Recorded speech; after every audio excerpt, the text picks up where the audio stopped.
cheating. It's one of the most painful betrayals a person can experience.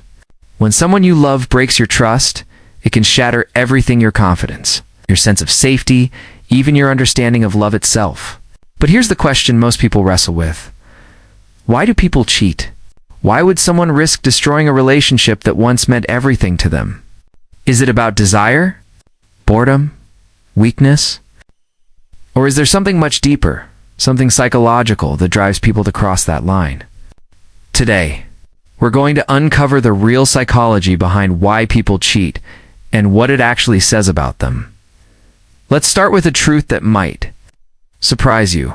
Cheating is rarely just about sex.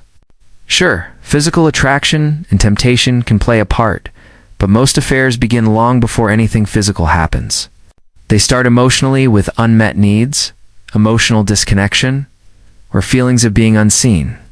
Psychologists often describe cheating not as a pursuit of pleasure, but as a symptom of something missing within the person or within the relationship. You see, when people cheat, they're often chasing a feeling, not a person. It could be the feeling of being desired again, noticed again, valued again. In many cases, the act of cheating is less about love and more about identity. Someone who feels stuck, ignored, or emotionally starved may seek an affair as a way to feel alive, powerful, or important. In psychological terms, this is called self-expansion. It's the desire to reconnect with a version of yourself that you feel you've lost. Think about it. Many people who cheat say things like, "I felt like myself again," or "I just wanted to feel something." That's not an excuse, it's an emotional clue. They weren't just stepping outside their relationship. They were stepping outside of who they'd become. Now, let's break down the different psychological motivations behind cheating. Because not all cheaters are the same. First, there's the emotional void cheater. These individuals cheat because they feel disconnected or emotionally neglected. They might have tried to communicate their needs but were ignored or dismissed. Over time, that emptiness grows, and when someone new gives them attention or empathy, it feels intoxicating. They confuse emotional validation with love. What they're really craving isn't the other person. It's the feeling of being seen.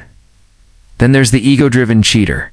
This type seeks validation, admiration, and excitement. They often have fragile self-esteem beneath a confident exterior. Every flirtation, every secret boosts their sense of worth. For them, cheating becomes a mirror. They see themselves as desirable again. Psychologists call this narcissistic supply, using others to fill the void of insecurity. Next, we have the opportunity seeker.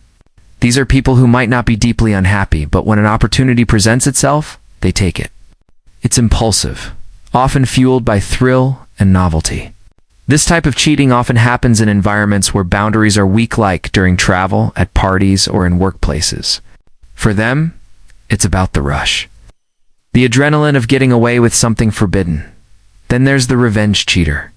This one acts out of anger or emotional pain.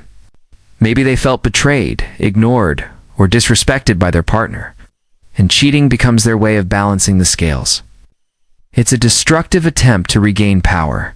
But here's the psychological irony. Revenge cheating doesn't bring satisfaction. It deepens the wound, leaving both people broken. And finally, there's the attachment avoidant cheater.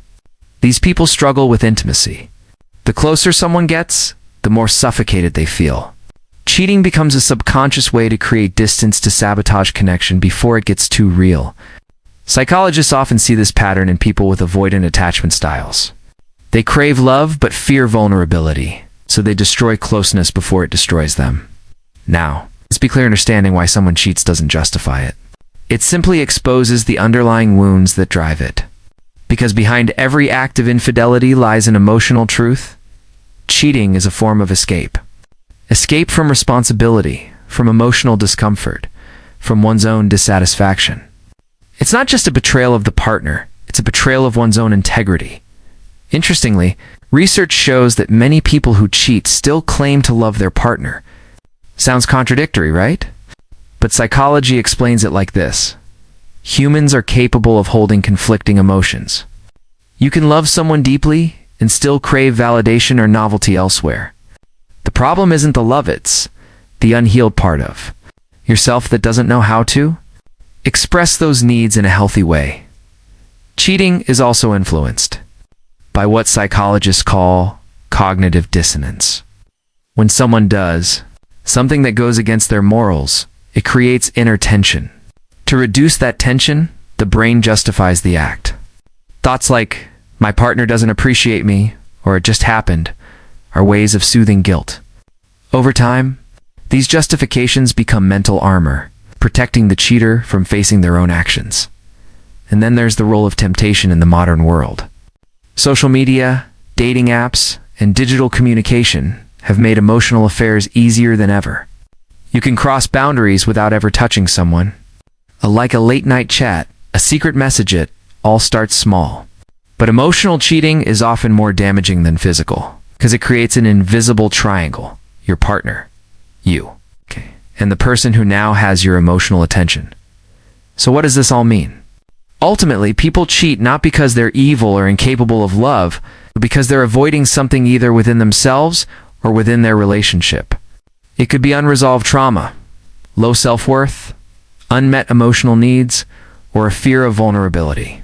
Cheating becomes a shortcut to a feeling they don't know how to create authentically. But here's the truth. Every act of cheating leaves scars not just on the person betrayed, but on the one who betrayed.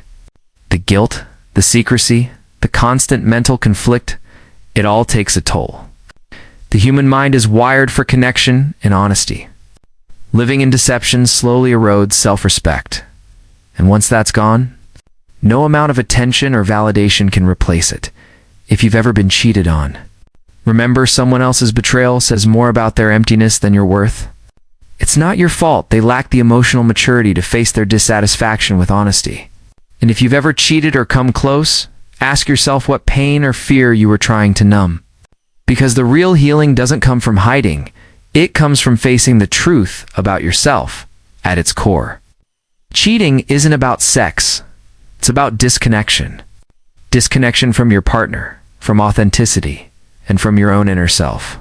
The more we understand that, the more we can heal not just our relationships, but our entire approach to love and honesty. If you found this video insightful, and you're passionate about understanding the real psychology behind human behavior, what drives people, what breaks them, and what helps them heal, make sure to subscribe to Psyche Edge.